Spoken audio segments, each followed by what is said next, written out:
Hi all. ഇന്ന് ഞാൻ വന്നിരിക്കുന്നത് ഒരു നാടൻ റെസിപ്പി ആയിട്ടാണ്. ഒരു സ്പെഷ്യൽ ചേന മെഴുക്ക് വരട്ടി. അധികം ഇൻഗ്രീഡിയൻസ് ഒന്നും ഇല്ലാതെ പെട്ടെന്ന് ഉണ്ടാക്കാൻ പറ്റിയൊരു മെഴുക്ക് വരട്ടിയാണ് ഇത്. ചോറിൻ്റെ കൂടെ ഒരു കിഡിലും കോമ്പിനേഷനാണ് ഇത്. ഇനി നമുക്ക് ടൈം കളയാതെ പെട്ടെന്ന് റെസിപ്പിയിലോട്ടേക്ക് പോവാം. അപ്പോൾ എങ്ങനെയാണ് നമ്മുടെ സ്പെഷ്യൽ ചേന മെഴുക്ക് വരട്ടി ഉണ്ടാക്കുന്നത് നോക്കിയാലോ. ഇതൊക്കെയാണ് ഇൻഗ്രീഡിയൻസ്. ചേന ഞാനിവിടെ ചെറിയ സ്ക്വയർ പീസായിട്ടാണ് കട്ട് ചെയ്തിരിക്കുന്നത്. പിന്നെ ഇതിൽ മെയിനായിട്ട് വേണ്ടത് ചെറിയുള്ളിയാണ്. ചെറിയുള്ളി തന്നെ എടുക്കണം കേട്ടോ, അപ്പോഴാണ് കറക്റ്റ് ടേസ്റ്റ് കിട്ടുള്ളൂ. ഈ ഇൻഗ്രീഡിയൻസ് ഒക്കെ ഞാൻ ഡിസ്ക്രിപ്ഷനിലും കൊടുക്കുന്നുണ്ട്. ആദ്യം നമുക്ക് ചേന വേവിക്കാം. അതിനായിട്ട് ഞാനിവിടെ ഒരു അടികട്ടിയുള്ള പാത്രമാണ് എടുത്തിരിക്കുന്നത്. ഒരു 1.5 കപ്പ് ചേനയാണ് ഞാൻ എടുത്തിരിക്കുന്നത്. ഇനി ഇതിനാവശ്യമായിട്ടുള്ള ഉപ്പിട്ട് കൊടുക്കാം. ഇനി ഇതിലേക്ക് ഒരു 1/2 ടീസ്പൂൺ മഞ്ഞൾപ്പൊടി ഇട്ട് കൊടുക്കാം. ഇനി ഇതിലോട്ടേക്ക് വെള്ളം ആഡ് ചെയ്ത് കൊടുക്കാം.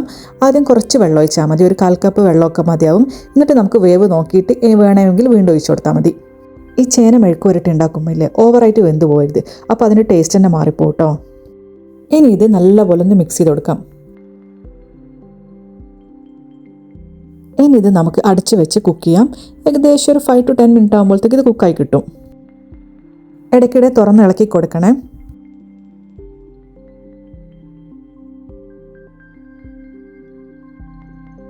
ഇനി ഇത് വീണ്ടും അടച്ചു വെക്കുക, ഇടയ്ക്കിടയ്ക്ക് ഇളക്കി കൊടുക്കുക. ഇത് ചേന വേവുന്നവരെ ഇങ്ങനെ റിപ്പീറ്റായിട്ട് ചെയ്യണേ.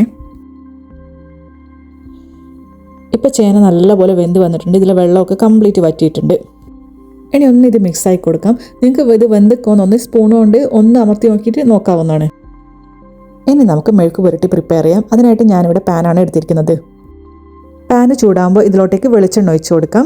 വെളിച്ചെണ്ണ തന്നെ എടുക്കണേ, കാരണം ഇതൊരു നാടൻ ഐറ്റം അല്ലേ. ഇനി നമുക്ക് കടുക് പൊട്ടിക്കാം. കടുക് പൊട്ടിയതിന് ശേഷം നമുക്ക് ഇതിലോട്ടേക്ക് കറിവേപ്പില ഇട്ട് കൊടുക്കാം. ഞാനിത് എല്ലായിടത്തും പൊട്ടിത്തെറിക്കുന്നതുകൊണ്ടാണ് കവർ ചെയ്തത്. ഇനി ഇതിലേക്ക് ഉണക്കമുളക് കഷ്ണങ്ങളാക്കിയിട്ട് ഇട്ട് കൊടുക്കാം. ഇനി ഇതിനൊന്നൊരു 10 സെക്കൻഡ് ഇതുപോലെ ഒന്ന് വഴറ്റി കൊടുക്കാം.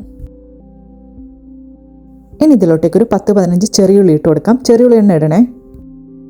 ഇനി ഇതിലോട്ടേക്ക് 1 ടീസ്പൂൺ ചതച്ച വെളുത്തുള്ളി ആഡ് ചെയ്ത് കൊടുക്കാം. ഇനി ഒരു പച്ചമുളക് കീറിയതും കൂടി ഇതിലോട്ടേക്ക് ഇട്ട് കൊടുക്കാം. ഇനി ഇതൊന്ന് നല്ലപോലെ വഴറ്റി കൊടുക്കാം. ഇത് ഗോൾഡൻ ബ്രൗൺ കളറൊന്നും ആവണ്ട കേട്ടോ, ജസ്റ്റ് ഇതുപോലെ ഒന്ന് കളറ് മാറാൻ തുടങ്ങിയാൽ മതി കേട്ടോ. ഇതിൻ്റെ കളറ് ജസ്റ്റ് ഒന്ന് മാറി തുടങ്ങുമ്പോൾ നമുക്ക് ഇതിലോട്ടേക്ക് ഇനി ചില്ലി ഫ്ലേക്സ് ഇടാം. ഇതിലോട്ടേക്ക് ഞാൻ വേറെ സ്പൈസസ് ഒന്നും ഇടുന്നില്ല, ചില്ലി ഫ്ലേക്സ് മാത്രമേ ഇടുന്നുള്ളൂ. ഇനി ഇതിൻ്റെ പച്ചമണം മാറുന്നവരെ ഒന്ന് വഴറ്റി കൊടുക്കാം. ഇനി നമുക്കിതിലോട്ടേക്ക് നമ്മൾ നേരത്തെ കുക്ക് ചെയ്ത് വെച്ച് ചേന ആഡ് ചെയ്ത് കൊടുക്കാം. ഇനി ഇത് എല്ലാം കൂടി നല്ലപോലെ ഒന്ന് മിക്സ് ചെയ്തെടുക്കാം. ഇതിപ്പോൾ നല്ലപോലെ മിക്സ് ആയിട്ടുണ്ട്. ഇനി നമുക്ക് ഇതിനെ ലോ ഫ്ലെയിമിലിട്ടിട്ട് നല്ലപോലെ റോസ്റ്റ് ചെയ്തെടുക്കണം. ഒരു 3 to 5 മിനിറ്റ് ഒക്കെ ചെയ്യാം കേട്ടോ. ഇങ്ങനെ ഇതുപോലെയാണ് ചേന മെഴുക്ക് പുരട്ടിക്ക് വേണ്ടത്. എല്ലാ ചേന ഇതുപോലെ ഇങ്ങനെ വിട്ട് വിട്ട് നിൽക്കണം, ഓവറായിട്ട് വെന്തിട്ട് അടിയാൻ പാടില്ല കേട്ടോ. നമ്മുടെ ചേന ഇപ്പം നല്ലപോലെ റോസ്റ്റ് ആയിട്ടുണ്ട്. ഇനി നമുക്ക് ഫ്ലെയിം ഓഫ് ചെയ്യാം. ഇനി ഇതിനെ സർവിങ് ബൗളിലോട്ടേക്ക് സെർവ് ചെയ്യാം.